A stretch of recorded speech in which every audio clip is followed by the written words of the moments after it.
요소기의 말설 민수기 20장 8절 보겠습니다.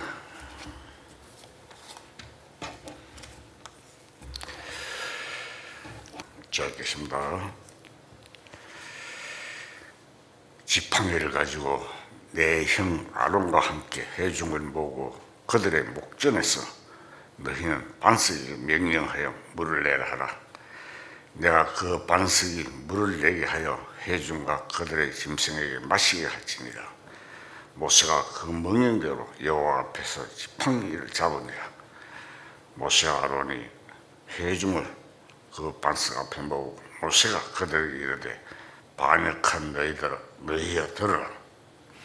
우리가 너희를 위하여 이 반석에서 물을 내려 하고 모세가 그의 손을 들어 그의 지팡이로 반석을 2번 치니 물이 많이 솟아나므로 회중과 그들의 짐승이 마시니라. 여호와께서 모세와 아론에게 이르시되 너희가 나를 믿지 아니하고 이스라엘 자손의 목전에서 내 거룩함을 나타내지 아니한 거로 너희는 이 회중을 내가 그들에게 준 땅으로 인도하여 드리지 못하리라 하시니라.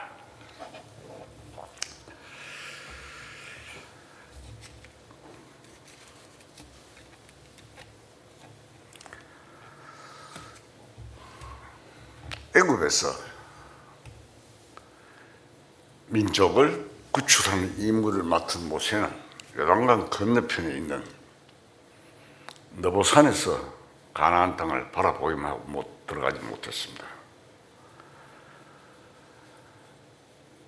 느보산이라면 사해 염해 그 우측에 모압 땅 그쪽에 산에서 내려다 보면서 요단강을 건너가지 못했습니다. 여기서 우리는 하나님께서 이스라엘 민족을 가나안 땅으로 인도하시라고 애굽에서 구출해냈습니다. 애굽에서 나온 사람들 중에 왜 여호수아와 갈렙 말고는 다 광야에서 죽고 말았는가를 우리가 생각할 필요가 있습니다. 이스라엘 민족이 여호수아와 갈렙 말고 광야에서 다 죽은 것은 어떤 뜻이 있습니까? 분명 뜻이 있습니다. 가나안 땅에 들어가는 것이 안식인데 육신이 무너지지 아니하면 안식에 들어갈 수 없다는 뜻이 있습니다. 이스라엘 민족이 애굽에서 구원받은 것은 지금 우리로서는 우리 영혼이 구원을 받았다는 것을 의미합니다. 즉 거듭났다는 것입니다. 그런데 영혼이 구원을 받았는데도 육신을 따라 사는 사람들이 많습니다. 영혼 구원을 받은데도 불구하고 성령의 인도를 받지 못하고 육신을 따라 사는 것이 바로 광야 생활입니다. 이스라엘 민족들이 애굽에서 구출되어 나와가지고 구원을 받아 나와가지고 광야에서 40년 동안 광야 생활하면서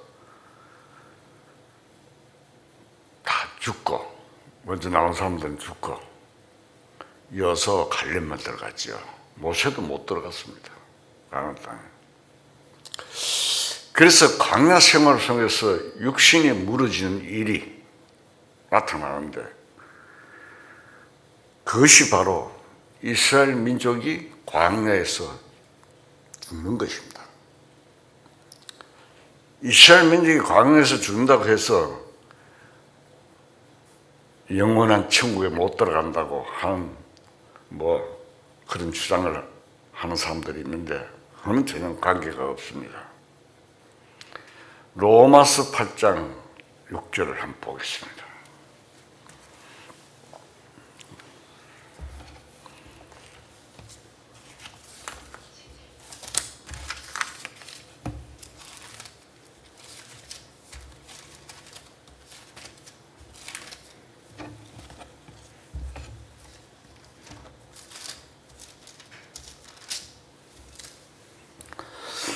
로마서 8장 6절 적겠습니다. 육신의 생각은 사망이요 영의 생각은 생명과 평안이다. 여기 보면 육신의 생각은 사망이다. 또 영의 생각은 생명과 평안이다. 이런 거 했습니다. 즉 말해서 육신의 생각이 꺾어질 때에 우리 마음속에 성령의 인도를 받는 안식이 온다는 것을 의미하는 것입니다. 그렇기 때문에 이스라엘 민족은 전체적으로 우리가 구원받은 것의 그림자이기도 하고 또 교회의 그림자도 됩니다. 우리가 거듭난 다음에 참으로 주님의 거룩하신 몸과 그 몸된 교회가 무엇이라는 것을 확실히 깨닫는 것이 참으로 신앙생활 속에 아주 중요합니다. 로마서 7장에 보면 읽어보면 계속적으로 내가 하는 말씀이 많이 나옵니다. 그런데 8장에 넘어가면 내라는 말이 없어집니다. 그리고 대신 우리라고 하는 말이 나타납니다. 우리는 복수입니다. 주님의 교회를 말하는 것입니다. 8장에는 우리의 세계로 들어가는 주님의 교회를 발견했다는 뜻입니다. 바울이 그렇게 표현하고 있습니다. 자, 모세는 애굽에서 이스라엘 민족을 인도해 나왔지만 왜 가나안 땅에 못 들어갔습니까? 우리가 본문에서 읽으면 민수기 20장에 보면 그 말이 나오죠. 모세가 하나님의 명령을 어겼습니다. 하나님께서 반석을 향해서 말로 하락했는데 화가 나서 반석을 2번을 쳤습니다. 지팡이 들고 반석을 명령하여 물을 내게 하라고 했는데 화가 나 2번 쳐버렸습니다. 그것이 하나님을 믿지 않고 하나님의 거룩함을 나타내지 않고 했기 때문에 죄가 되어서 가나안 땅에 못 들어가게 되었습니다. 광야 생활을 마치고 가나안 땅에 들어가는 것은 안식을 의미합니다.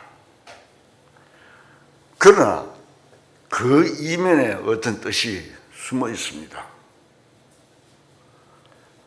모세는 율법의 대표자니까 율법을 가진 사람은 쉬지 못한다는 뜻입니다. 바로 안식에 들어간다는 가지 못하는 것입니다. 쉬지 못한 뜻이기 때문에. 그래서 그 이면에 참 이렇게 보면은 우리가 성경을 한 말씀 한 말씀 읽을 때도 자세하게 읽어야 됩니다. 율법을 간 자는 안식에 못 들어갑니다. 항상 마음이 쉬지 못하는 상태에 있다 이 말입니다. 모세는 비록 가나안 땅에 들어가지 못했지만 그렇다고 해서 그가 지옥 가는 것은 아니며 안식이 전혀 없는 것도 아닙니다. 모세는 하나님의 음성을 직접 듣고 율받은 사람이고 이스라엘 민족을 일일이 하나님의 음성으로 말미암아 지도하던 사람이었습니다. 그러나 그는 율법에 대표하는 사람으로 광야에 죽은 사람이었습니다. 이스라엘 민족의 거처는 원래 어디였습니까? 애굽이었습니다. 애굽의 바로왕은 마귀의 그림자입니다. 바로왕 밑에서 살던 이스라엘 민족이 하나님의 인도를 받아서 이제는 하나님이 이스라엘 민족의 거처가 되었습니다. 옮겨졌다 이 말입니다. 이스라엘 민족이 과거에는 마귀에게 사로잡혀서 마귀의 그늘 밑에 살던 이스라엘 민족이 이제는 거기서 구원을 받고 하나님이 그들의 거처가 되었습니다. 현재 우리가 구원을 받고 주님 안에 있는 것이 바로 그런 뜻입니다. 현재 우리의 육신이 거하는 세상은 마귀가 지배하는 이 세상입니다. 요한복음 12장 31절을 보겠습니다.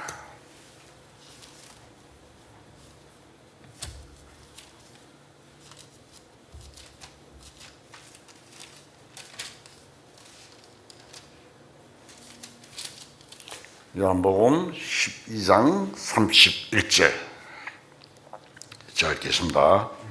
이제 이 세상에 대한 심판이 이르렀으니 이 세상의 임금이 쫓겨나리라. 자, 마귀는 바로 이 세상을 지배하는 임금입니다. 아담과 하와가 타락한 이후로 이 세상은 마귀가 지배하는 세상입니다. 그래서 우리는 마귀로부터 지배를 받고 다스림을 받고 마귀 집안에서 살았던 것입니다. 그러나 우리는 이제 주님으로부터 구원을 받고 예수님의 영역으로 옮겨져서 예수님이 우리의 생명이 되시고 우리는 예수님의 말미암아 살아가는 사람이 되었습니다.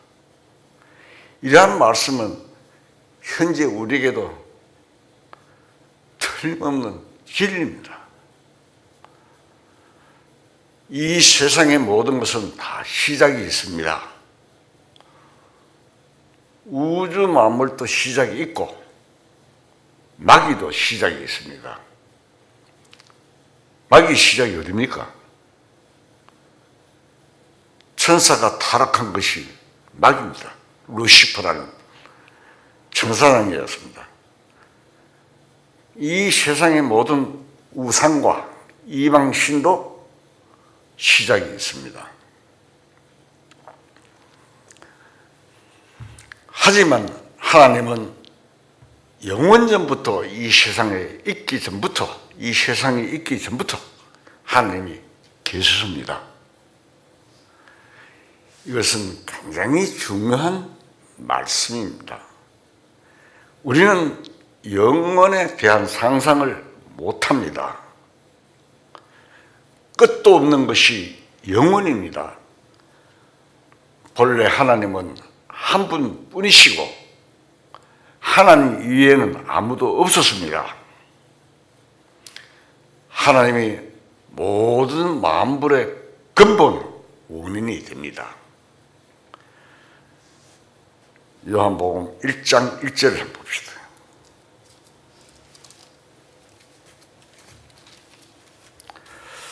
요한복음 1장 1절 태초에 말씀이 계시니라. 이 말씀이 하나님과 함께 계셨으니 이 말씀은 곧 하나님이시니라. 보통 사람들이 말씀을 하셨다, 말씀을 하신다 이렇게 말하지 말씀이 계신다라는 표현은 잘 하지 않습니다. 그런데 여기 보면 태초에 말씀이 계시니라고 했습니다. 이 말씀이 하나님과 함께 계시니 이 말씀은 곧 하나님이시라 라는 이 말씀은 무엇을 합니까? 곧 예수님을 말하는 것입니다. 태초에 계신 하나님은 성부와 성자와 성령으로 삼위일체 하나님이십니다. 이러한 것을 우리 인간의 두뇌로서는 완전히 이해할 수가 없습니다. 어떻게 영원전에 삼위일체 하나님이 계시는가? 우리의 머리로는 알 수가 없습니다. 우리가 전도를 하다 보면 하나님은 누가 만들었습니까? 이런 말을 듣지요. 그런 질문을 받을 때 하나님은 모든 것을 창조하신 분인데 그 하나님도 창조된 줄로 착각하는 것입니다.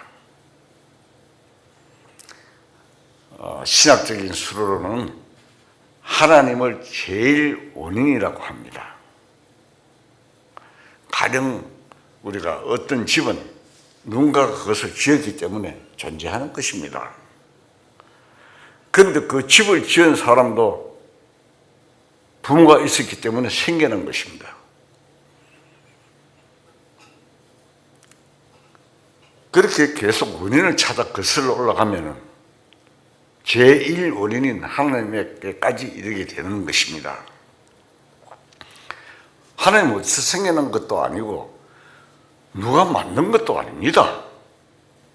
출애굽기 3장 13절 보겠습니다. 출애굽기 3장 13절 제가 읽겠습니다. 모세가 하나님께 이르되 내가 이스라엘 자손에게 가서 이르기를 너희 조상의 하나님이 나를 너에게 보내셨다 하면 그들이 내게 묻기를 그의 이름이 무엇이냐 하리니 내가 무엇이라고 그들에게 말하리까? 하나님 모세에게 이르시되 나는 스스로 있는 자니라. 또 이르시되 너는 이스라엘 자손에게 이같이 이르기를 스스로 있는 자가 나를 너에게 보내셨다 하라. 자, 하나님은 영원한 자존자이십니다. 그 하나님은 사랑이시니까 사랑을 주고 받을 수 있는 짝을 만들어 사랑은 함께 나누어야 만족합니다. 그래서 영원한 사랑의 세계를 창조해야 되겠다는 계획을 하나님께서 세우셨습니다.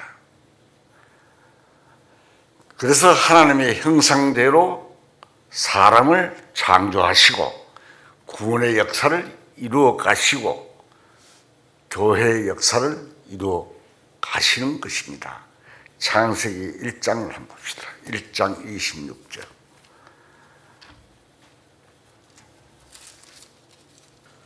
창세기 1장 26절. 하나님이 이르시되 우리의 형상을 따라 우리의 모양대로 우리가 사람을 만들고 그들로 바다와 물고기와 하늘의 새와 가축과 온 땅과 땅에 기는 모든 것을 다스리게 하자 하시고 하나님이 자기 형상 곧 하나님의 형상대로 사람을 창조하시되 남자와 여자를 창조하시고. 우리들은 이 하나님의 영원한 계획 속에 지금 들어있는 것입니다. 하나님이 이 세상에 우연히 창조하신 것이 아닙니다.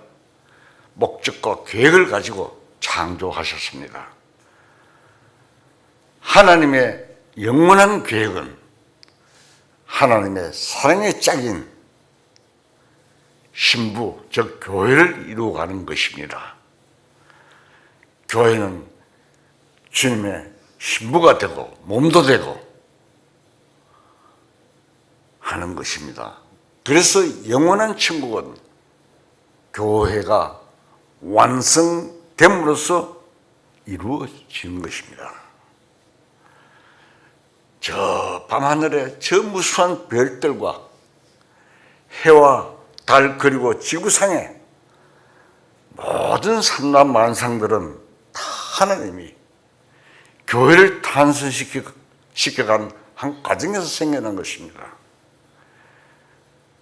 저 모든 것이 우리, 즉 교회, 주님의 신부를 만들기 위해서 만들어 놓은 것입니다. 대단하죠.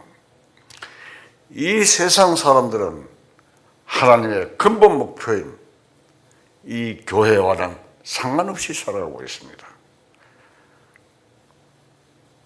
왜? 모르니까. 그러나 우리는 이 엄청난 계획 속에 포함되어 있습니다. 이것은 보통 일이 아닙니다. 현실적으로 생각하면 우리는 아직 육신을 가지고 있기 때문에 슬픔과 시련을 겪으면서 비참하고 초라한 삶을 살아가는 것 같지만 사실은 그것이 아닙니다. 우리 안에 있는 주님의 생명으로 말미암아 이루어지는 그 영원한 하나님의 계획은 참으로 엄청난 것입니다.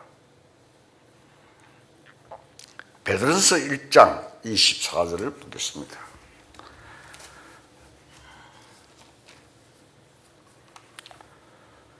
베드로전서 1장 24절. 잘 읽겠습니다. 그러므로 모든 육체는 풀과 같고 모든 영광은 풀의 꽃과 같으니 풀은 마르고 꽃은 떨어지되 오직 주의 말씀은 세세토록 있도다. 우리가 만일 육신의 영광만을 생각한다면 그것은 풀이나 풀의 꽃과 같은 것으로 아무런 가치가 없습니다. 우리 육신은 눈 깜빡할 사이에 풀과 같이 시들어버리고 맙니다. 그래서 인간이 누리는 영광은 풀의 꽃과 같습니다. 밑 선조들이 그런 말씀하시죠. 인생은 일장중몽이라고. 꽃은 피었다가 좀 있으면 그냥 시들어버리고 이 시들어버리는 꽃처럼 인간의 영광과 행복이라는 것은 잠깐 있다가 없어진 것입니다. 우리 세계사를 통해서 또 우리나라 역사를 통해서 한번 보십시오. 권력과 영광을 가진 자도 잠시뿐입니다. 지나갑니다. 그래도 사람들은 그런 것을 얻으려고 온갖 노력을 다 기울입니다. 그러나 우리들은 영원히 계시는 하나님의 말씀에 우리 마음이 영원히 연결되어 영생이 이루어졌습니다. 영원히 살아계시는 하나님의 말씀 속에 생명이 있고 영생이 있습니다. 이 사실을 분명히 알아야 됩니다. 우리가 그 영원히 살아계신 하나님 말씀 속에 생명이 있고 영생이 있습니다. 예수님은 그 영원한 생명이 육신이 되어 이 세상에 오신 분입니다. 우리가 이 영생의 말씀에 연결이 되어 영생을 얻었습니다. 얼마나 간단하고 쉬운 진리입니까?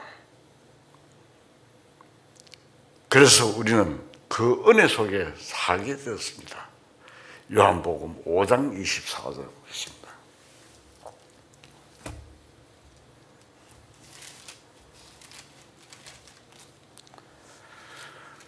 요한복음 5장 24절 제가 읽겠습니다. 내가 진실로 진실로 너희에게 이르노니 내 말을 듣고 또 나 보내신 이를 믿는 자는 영생을 얻었고 심판에 이르지 아니하니 사망에서 생명으로 옮겼느니라.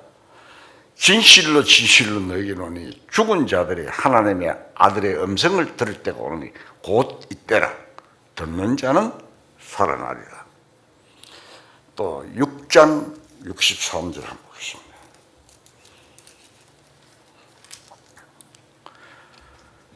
6장 요한복음 6장 63절입니다. 살리는 것은 영이니 육은 무익하니라. 내가 너에게 이런 말은 영이요 생명이라. 자, 주님께서 우리에게 말씀해 주셨습니다. 영생을 얻을 것이 아니고 얻었다고 말씀하시고, 또 하나님 말씀, 주님께서 우리에게 일러주신 그 말씀이 영이요 생명이라. 영원한 하나님의 말씀과 연결되어 버리면 그 안에 거처가 있습니다. 하나님 안에 집이 지어져 있다는 말입니다. 성경을 보면 하나님의 집이라는 말이 여러 번 나옵니다. 우리는 말씀으로 말미암아 그 하나님의 집에 살 수 있게 된 것입니다. 그런데 그렇지 않는 사람들은 어떻게 될까요? 사람이 이 세상에 사는 것은 잠깐입니다. 아주 짧은 것입니다. 그것이 타락한 인간의 운명입니다. 우리 조상이 타락한 탓에 인간의 운명이 그렇게 지어져 있습니다. 창세기 3장 17절을 보겠습니다.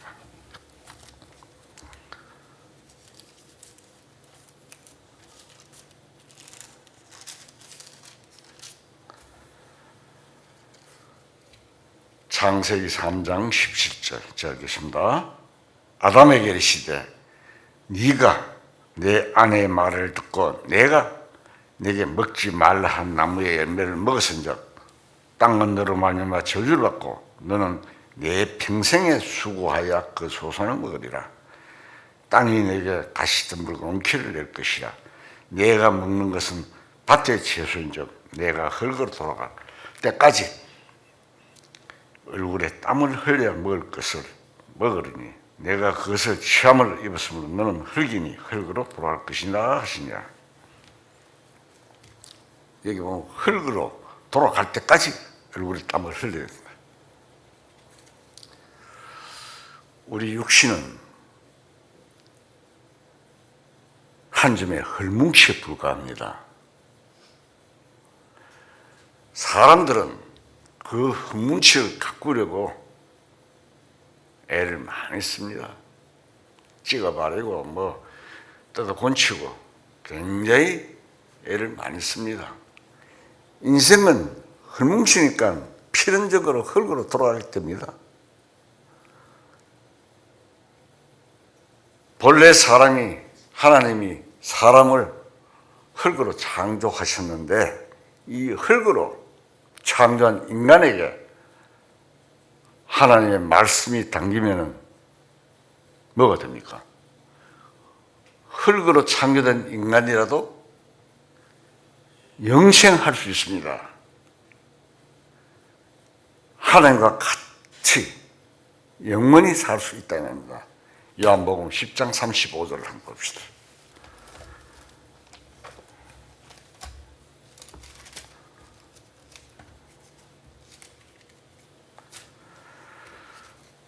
요한복음 10장 35절입니다.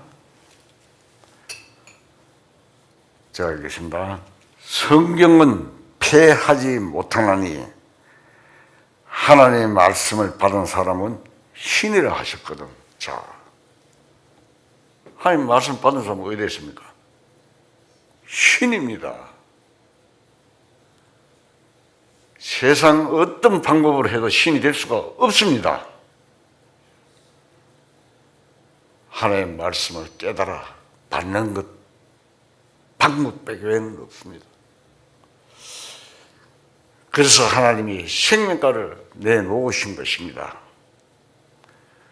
아담이 만일 생명과를 먹었으면 영생할 수 있을 것입니다. 생명과와 선악과를 하나님께서 만들어 놓으셨죠. 그래서 하나님이 선악과를 먹지 마라. 현재 선악과를 다 먹어버렸습니다. 그 운명이 바뀌어진 겁니다. 그래서 그 선악과를 다 먹고 생명과를 다 먹을까 봐 하나님께서 그 생명과 나무에 불칼을 도는 불칼을 막아버렸습니다. 못 들게. 그래 에덴 동산도 쫓겨났습니다. 아담과 하와는. 창세기 기록이 되어 있죠. 자, 근데 생명과를 먹지 않고 선악과를 다 먹었습니다.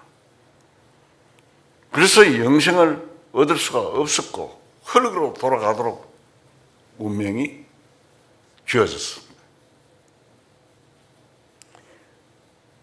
이 내용들을 풀어서 이야기하려면 몇 시간이 걸립니다.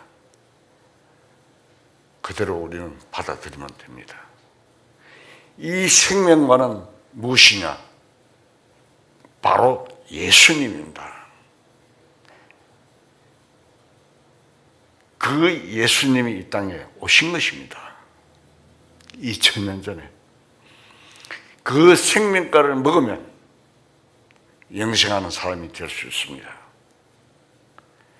이 세상에서는 1000년을 산 사람이 없습니다. 제일 오래 산 사람 누굽니까?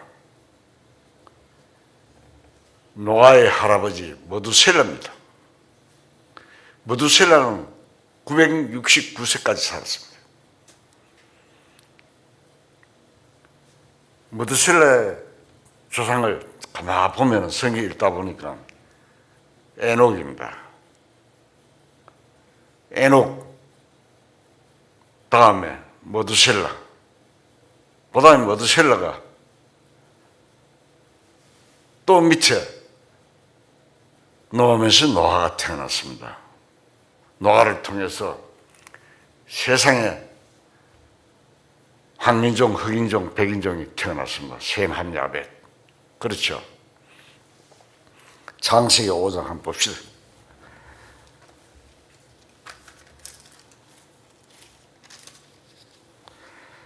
창세기 5장 25절.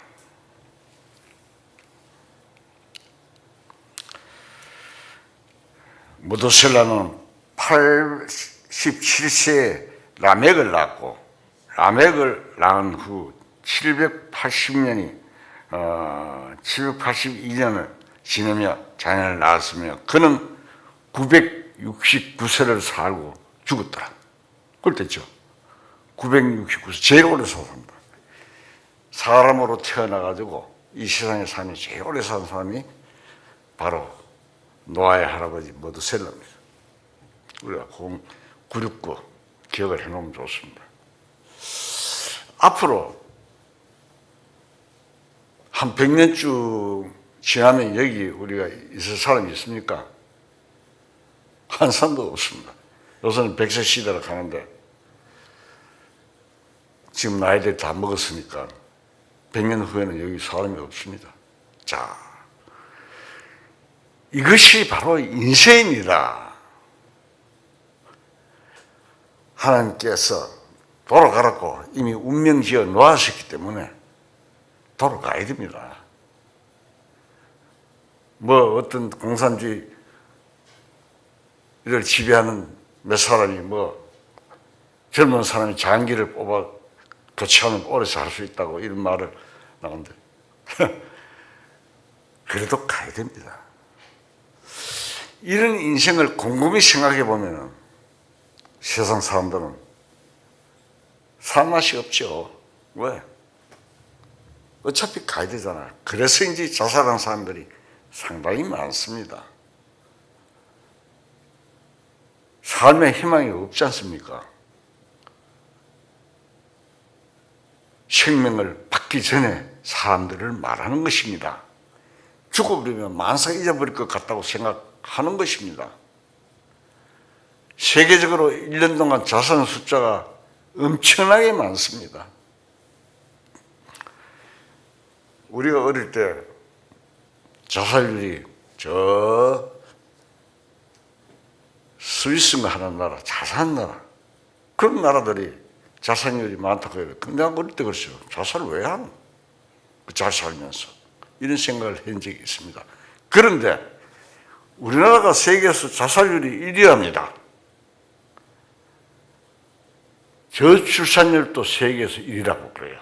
한국이. 참 인생을 곰곰이 생각해 보면 허무하기 짝이 없습니다. 조금 잘 산다고 해도 마찬가지입니다. 눈깜빡 사이 인간은 사라지고 꺾이고 마는 것입니다. 그런 것을 생각하면 우리가 하나님의 생명을 받았다는 것은 엄청난 축복입니다. 알아야 됩니다. 이거를 말로서 하는 것이 아니고 사실입니다. 진리입니다. 이스라엘 민족이 가나안 땅을 향해서 가다가 왜 광야에서 죽고 만 이유가 무엇입니까? 모세는 이스라엘 민족이 광야에서 불순종함으로 다 죽었습니다. 이스라엘 민족은 지금 우리들처럼 거듭난 사람은 물론 아닙니다. 이스라엘 민족의 역사는 지금 우리 그리스도인들의 그림자적 역사입니다. 광야에서 어떤 때는 하나님을 원망하다가 2만 명이나 죽기도 하고 또 다른 일로 다 죽고 맙니다. 가나안 땅까지 못 들어가고 중간에 다 죽고 마는 그 인생이 얼마나 허무합니까?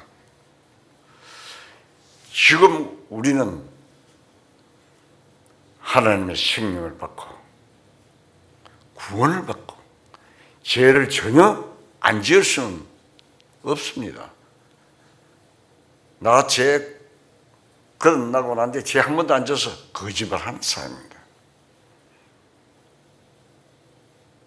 자기도 모르게 거짓말합니다. 누가 전화, 요즘 뭐 핸드폰을 받지만 옛날에 전화 오면 옆에 앉아가지고도 전화 오면 받기 싫은 사람이 오면 뭐 빗자기 같은 사람이 오면 또 오겠죠. 어떻게 하라. 거짓말 아닙니까? 구원을 받아도 우리는 종종 죄를 짓습니다. 그런데 우리는 그 죄를 심각하게 여기고 철저하게 그 죄를 해결하고 살아가야 됩니다. 믿음으로 죄를 해결하고 살아야 하는 것입니다. 물론 우리는 거듭날 때 우리의 과거와 현재와 미래의 죄를 왜 영원한 속죄라고 했잖아요. 죄를 예수님이 피로 다 사해 주셨습니다. 그걸 알고 있습니다. 그렇지만 구원받은 이후에 죄를 짓지 않을 수 없습니다. 그런데 구원받은 이후에도 우리가 죄 짓는 그 순간은 하나님 앞에 아무 의미가 없는 사람이 되어버리고 맙니다. 하나님 앞에 기억되지 않는 허무한 삶이 되어버린다 이 말입니다. 계수가 되지 않습니다. 시간적으로 하나님 앞에 잊어져 버리는 삶입니다. 우리는 물론 죄를 안 지으려 노력하지만 어떤 때는 부주의로 또 죄를 짓게 됩니다. 죄를 짓는 사람의 마음은 다시 깊이 죄를 느낍니다. 그러면서 그 죄를 위해서 회개도 하고 자백도 합니다. 그러나 많은 사람들이 구원을 받아들면서도 죄를 다 용서받았다고 생각하여 그 죄를 가볍게 여깁니다. 좀 죄 지으면 어떠냐? 다 용서받았는데 라고 생각하며 죄를 짓고 사는 그 기간은 하나님의 노가심 속에 있습니다. 지옥 가는 것은 물론 아닙니다만 하나님 앞에 아무런 계산이 되지 않는 허무한 세월입니다. 그래서 하나님 앞에 죄를 지은 이스라엘 민족이 광야에서 쓰러져 다 죽게 된 것입니다. 민수기 16장 한번 찾겠습니다.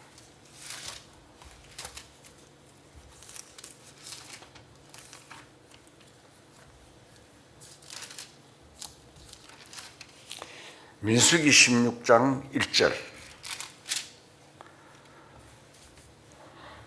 자, 읽겠습니다. 레위 정손 고하세 자손 이스할의 자손 고라와 러벤 자손 헬리압의 아들 다단과 아비람과 벨렛의 아들 온이 당을 짓고 이스라엘 자손 총회에서 택함을 받은 자 곧 회중 가운데서 이름 있는 지휘관 250명과 함께 일어나서 모세를 거스리니라. 또 거기서 32절 한번 보겠습니다. 32절 16장 32절 되겠습니다. 땅이 그 입을 열어 그들과 그들의 집과 고라에게 속한 모든 사람과 그들의 재물을 삼키며 그들과 그의 모든 재물이 산채로 서울에 빠지며 땅이 그 위에 덮이니 그들이 회중 가운데서 망하니라. 여기 보면은 당을 지었다 그랬죠. 요즘도 뭐 정치 속에서 당 지어가 서로 다투고 하는 게 있죠. 당을 지어서 모세에게 고라가 거스렸습니다. 그 다음에 고라 무리를 모아 모세를 대적했습니다. 여기 보면 나오지. 250명 불살랐더라. 땅 입을 벌려 고라의 무리 250명을 삼킨 사건이 있고, 이 일 말고도 이스라엘 민족이 광야 속에서 죽은 일들이 굉장히 많습니다. 그것이 뭡니까? 전부 다 죄 때문에 그렇게 된 것입니다. 이 육신의 생활은 전부 죄입니다. 육신에 속한 것은 전부 죄입니다. 아주 선한 것처럼 생각되는 일일지라도 육신에 속한 것은 죄가 됩니다. 선악을 알게 한 나무의 실과를 먹기 때문에 사람 속에서 선이 나오는데 그것은 하나님의 선이 아닙니다. 인간의 선입니다. 사람의 육신 속에 선도 있고 악도 있습니다. 로마서에 보면 나오죠. 그러니까 선일지라도 하나님의 버실 때는 죄입니다. 하나님의 뜻에 합당하지 않는 것은 전부 다 죄입니다. 사람의 육신은 망해야 됩니다. 구원받은 우리 깊은 영 속에서 하나님의 뜻을 즐거워하고 주님을 사랑하는 마음이 있습니다. 또한 이와 함께 육신을 따라 살고 육신의 것을 좋아하는 악도 우리 육신 속에 있습니다. 신앙생활은 영의 생각과 육신의 생각이 싸우는 것입니다.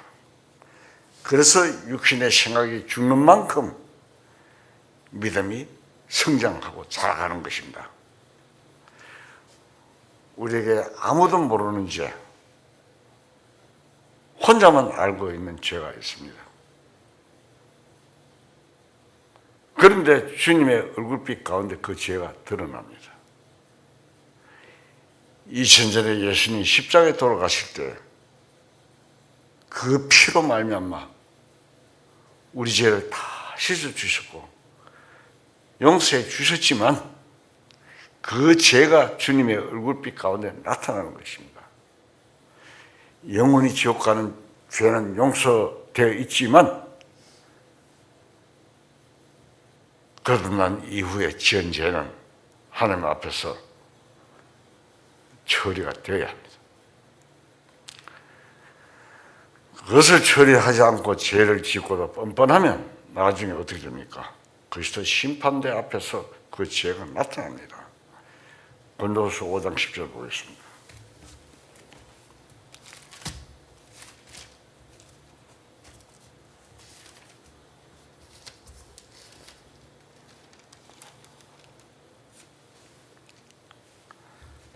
고린도후서 5장 10절. 자, 읽겠습니다. 이는 우리가 다 반드시 그리스도의 심판 앞에 나타나게 되어 각각 선악간에 그 몸으로 행한 것을 따라 받으려 합니다.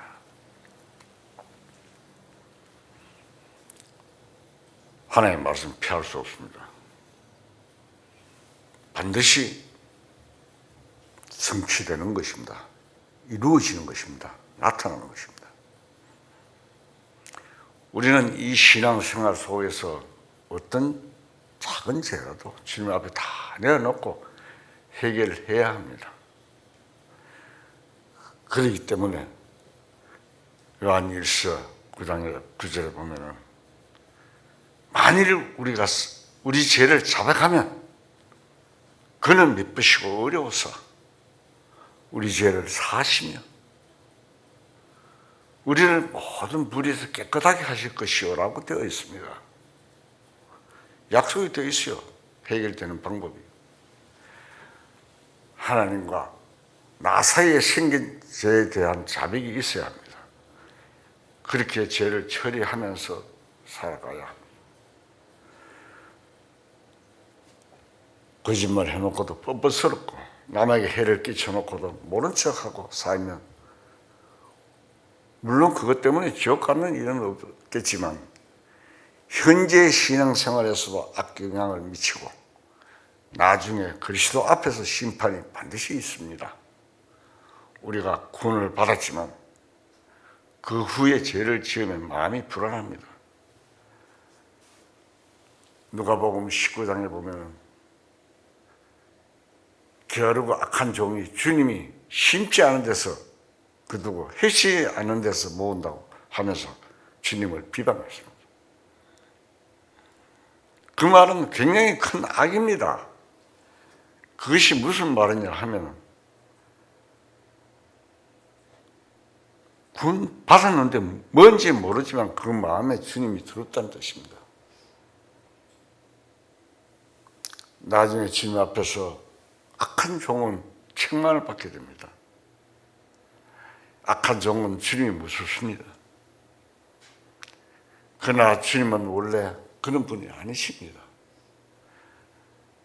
우리가 새 생명을 받은 이후에 지은 죄도 주님 안에서 해결하고 편안한 마음으로 살 수 있는 방법이 있는 것입니다. 주님은 언제나 사랑의 주님이시고 은혜로운 주님이신데 그 주님을 믿지 않고 사는 것이 문제입니다. 그래서 늘 마음이 어둡습니다. 신앙생활이 고통스럽기만 여겨집니다. 우리가 신앙생활을 잘하려고 하면 죄에 늘 매여서 살아서는 안 되고 죄를 깨닫고 그 죄를 깊이 뉘우쳐야 합니다. 주님 앞에 죄를 자백하고 누구에게 갚아야 할 것 있으면 갚고 그런 것이 필요합니다. 남에게 손해를 끼치고도 모른 척하고 뻔뻔 쓰는 사람은 신앙생활을 잘 할 수가 없습니다. 남에게 손을 끼치면 반드시 갚을 것은 갚고 사과할 것은 사과해야 합니다. 하나님 앞에 자백하고 제 문제를 정리하고 살면 언제나 용서하시는 주님이십니다. 날마다 우리의 짐을 지시는 주님이십니다. 그런데도 죄를 지어놓고도 모른 척하고 해결이 안 되는 것입니다. 모른 척하면 해결이 안 되는 것입니다. 시편 68편 19절 보겠습니다.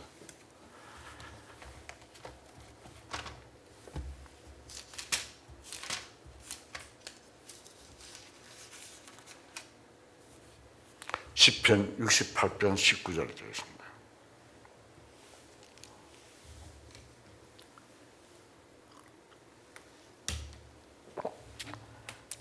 날마다 우리 짐을 지시는 주님, 주 곧 우리의 구원이신 하나님을 찬송할지어다.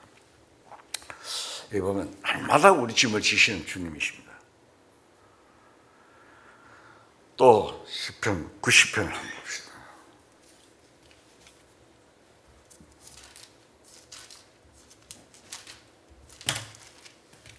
시편 90편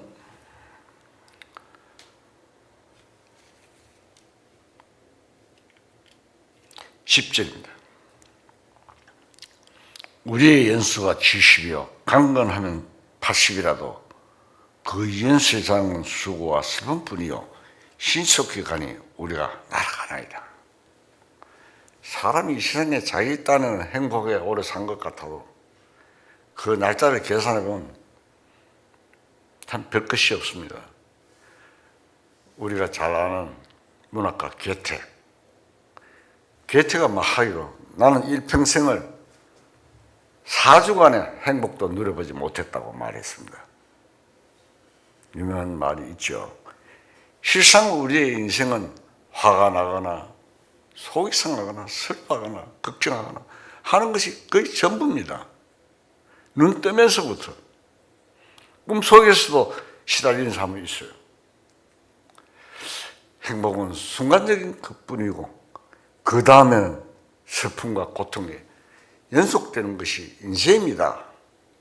그러면서 평생을 사는 것입니다. 이사야서 26장 8절 한번 봅시다.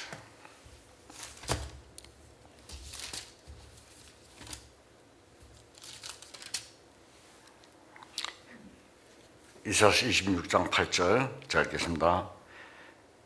여호와여 주께서 심판하시는 길에서 우리가 주를 기다려 사오며 주의 이름을 위하여 또 주를 기억하려고 우리 영혼이 사모하나이다. 밤에 내 영혼이 주를 사모하였은즉 내 중심이 주를 간절히 구하오니 이는 주께서 땅에서 심판하신 때 세계 금이 의를 배웁니다.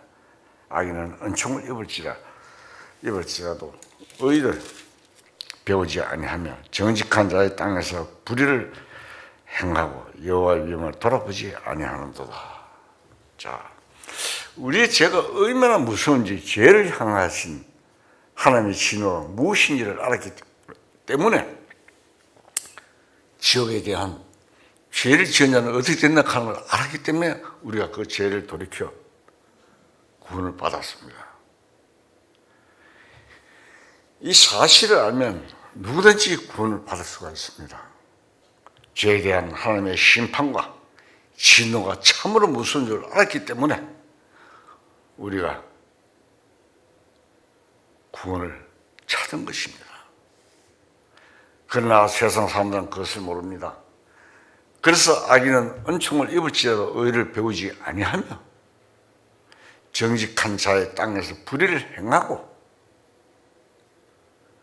여호와의 위엄을 돌아보지 아니한다고 했습니다. 그러나 우리는 주께서 심판하신 길에서 우리가 주를 기다려 싸우며 주의 이름을 위하여 또 주를 기억하려고 우리 영혼이 사모하였나이다. 라는 표현대로 주님의 이름을 사모하여 우리는 거듭난 것입니다. 주님이 우리 대신 심판을 받으셨기 때문에 우리가 주님 앞에서 담대할 수 있는 것입니다. 이 세상 사람들은 지금 하나님의 진노를 모릅니다. 하나님이 죄를 얼마나 미워하시고 어떻게 심판하시는지 모릅니다. 그것을 알면 그들이 이 구원의 길을 찾았을 텐데 그것을 모르고 있다가 나중에 주님이 심판하실 때야 의를 배우게 된다 이 말입니다. 그때는 늦었죠. 은혜 받을 때가 지난 것입니다. 하나님이 얼마나 의로우신 하나님이신지 그때 가서 배우게 되는 것입니다. 지금 배워야 되는데 그것을 못 배우는 것입니다. 우리는 새 생명을 받고 은혜 안에 사는 사람들이지만 그 은혜를 더 느끼고 더 깊이 받아들이고 하면 우리가 살아가는 생활 속에서 죄에 대하여 진노하시는 의로우신 하나님을 알고 배워야 됩니다. 구원받은 이후에 짓게 되는 죄를 모르면 은혜를 못 받습니다. 시편 90편 12절에 보면 우리의 나를 계수함을 이런 말씀이 있습니다. 우리가 구원받기 전에 날들은 아무리 오래 살았어도 하나님 앞에 계산되지 않는 날들입니다. 아무 소용이 없습니다. 하나님 앞에 계산되지 않는 죽은 자가 무슨 날이 있겠습니까? 과거에 우리는 죽어 있었기 때문에 그것은 우리의 날이 아니었습니다. 구원받은 이후에도 죄를 지었다든지 내 마음대로 살았다든지 하는 날이 상당히 많은데 그것도 주님 앞에 나하고 상관이 없습니다. 계산이 안 된다 이 말입니다. 구원받은 이후에 참으로 믿음으로 사는 시간, 다시 말하면 성령으로 인도받으면서 사는 시간만이 계수가 됩니다. 우리나라를 계수한다는 말은 우리 일평생이 주님 앞에 갇히는 날이 되도록 살아가는 삶을 말합니다. 고린도전서 3장에 보면은 집과 나무나 집과 불로 했는 것은 불로 할 때 공기에 불로 타버립니다. 누군지 금과 은과 보석으로 지어져야 됩니다.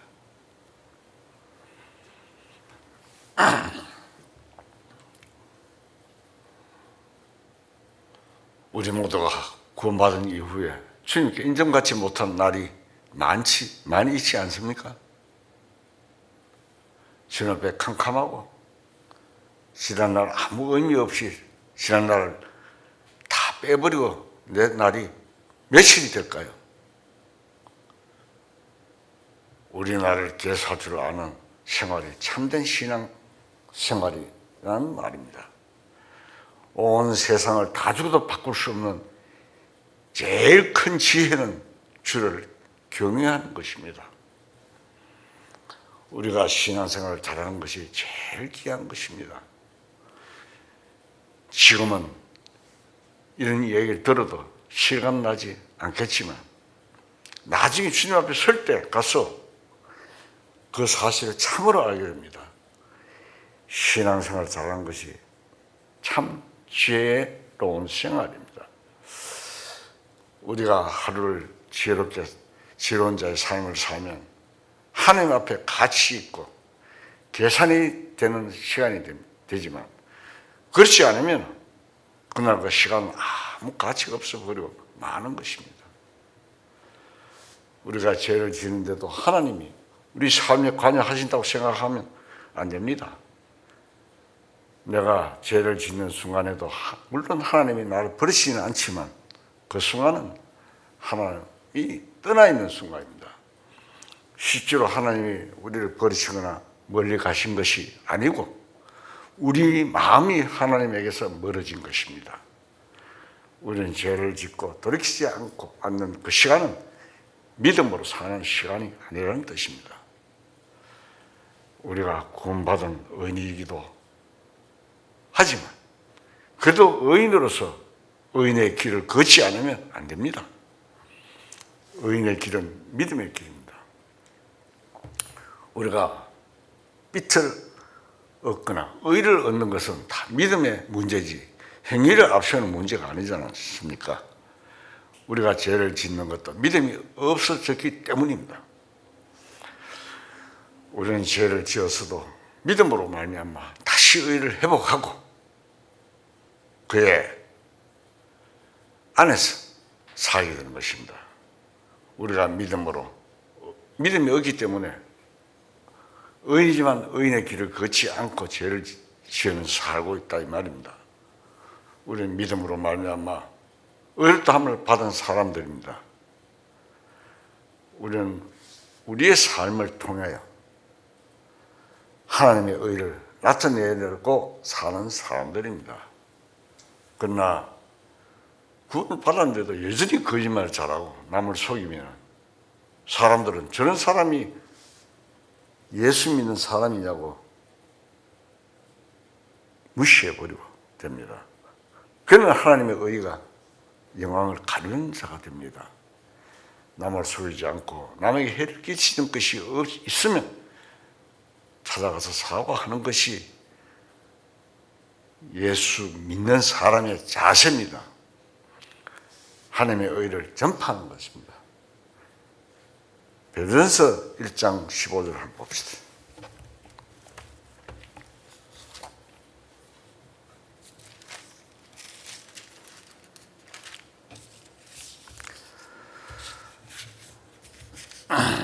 그래서 1장 15절 적겠습니다. 오직 너희를 부르신 거룩한 이처럼 너희도 모든 행실에 거룩한 자가 되라. 기록되시되 내가 거룩하니 너희도 거룩할지어다 하시느니라. 자, 우리가 거룩하려고 노력해서 거룩해진 것이 아니고 거룩해졌기 때문에 거룩한 생활을 해야 됩니다. 그러면 우리가 어떻게 합니까? 주님 말씀대로 순종하고 사는 자들입니다. 우리가 구원을 받았다고 한 것은 어렵다 함을 받은 것인데 그 후의 생활도 하나님의 의를 나타내면서 살아가야 진정한 신앙생활이 되는 것입니다. 과연 구원받은 사람은 뭐가 다르도 저렇게 정직하구나, 사랑이 있구나 하고 세상 사람들로부터 평가를 받는 것이 의의 길을 걷는 사람이 아니겠습니까? 물론 구원 안 받은 사람들도 그럴듯하게 사는 사람이 있습니다. 친절하게 남을 도와주고 봉사하는 사람도 많습니다. 그러나 그것은 인간의 의이고 우리는 하나님으로부터 생명을 받은 자들이 주님의 마음을 본받아 그 마음을 나타내는 것과는 근본적인 차이가 있습니다. 캄캄하고 답답하던 마음이 믿음으로 다시 찾았으면 밝아지고 아침이 됩니다. 하나님의 사랑과 은혜를 느끼면 마음이 밝아지고 만족이 오는 것입니다. 빌립보서 2장에 보면 주님의 마음을 본받은 자라는 기록이 있습니다. 우리 믿음의 생활은 하나님의 품에 계시던 주님이 오셔서 주님의 행사를 하신 데 근거한 것입니다. 십자가에 돌아가시고 부활하신 것, 많은 병자를 고치신 것, 복음을 전하신 것이 주님의 행사입니다. 그 행사의 결과로 우리가 구원을 받았습니다. 구원받은 뒤에도 계속해서 우리 삶 속에 주님의 행사가 나타납니다. 나 혼자 사는 생활은 죄지는 생활이고 아무런 의미가 없는 생활이지만 우리가 주님을 믿고 순종하면 우리를 통해서 주님의 크신 일이 나타나는 것입니다. 그것이 얼마나 아름답고 가치 있고 귀한 생활입니까? 내 멋대로 사는 생활은 죄의 생활이고 우리가 주님께 순종해서 사는 생활은 주님이 나를 통해서 나타나는 새로운 생활입니다. 거기에는 물론 고통과 시련이 따르게 말입니다. 우리가 한 일들이 나 혼자 한 일 같으면 죄밖에 안 되지만 내 안에 있는 성령으로 말미암아 나타날 때는 영광스럽고 귀하고 아름다운 것입니다. 영원한 것입니다. 그래서 우리는 매우 귀한 위치에 있습니다. 우리가 주님께로부터 받은 은혜와 생명도 귀하지만 동시에 우리의 삶이 이 세상을 향해서 주님의 행선을 나타내고 증거할 수 있는 것이 얼마나 귀한 것인지 모릅니다. 그래서 우리도 그저 아무렇게나 사는 생활을 참으로 경계해야 할 것입니다. 우리는 하나님의 자녀로서 하나님의 영광을 가린 자가 되지 말고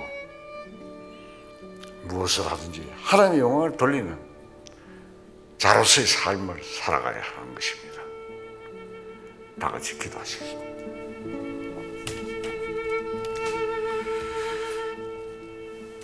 영원하시고 영광 받으시기에 지극히 합당하신 거룩하신 하나님 아버지, 직국을 갖고 흙뭉치에 불과한 저희들을 사랑하셔서 하나님의 자녀로 삼아 하나님의 영원한 생명을 주셔서 하나님의 나라를 고대하며 살아갈 수 있게 해주심 감사합니다. 이 크신 은혜를 잊어버리지 말고 육신으로 사는 동안 주님의 뜻을 바로 알고 순종하며 주님 모실 날이 매우 가까운 이때 주님 말씀을 잘 믿고 잘 하였노라 칭찬받는 우리 모두가 될 수 있게 인도하여 주시옵소서. 이 시간 모든 영광 하나님 홀로 받으시옵소서. 모든 말씀 우리 주 예수 그리스도의 이름으로 감사하며 기도드리옵나이다. 아멘.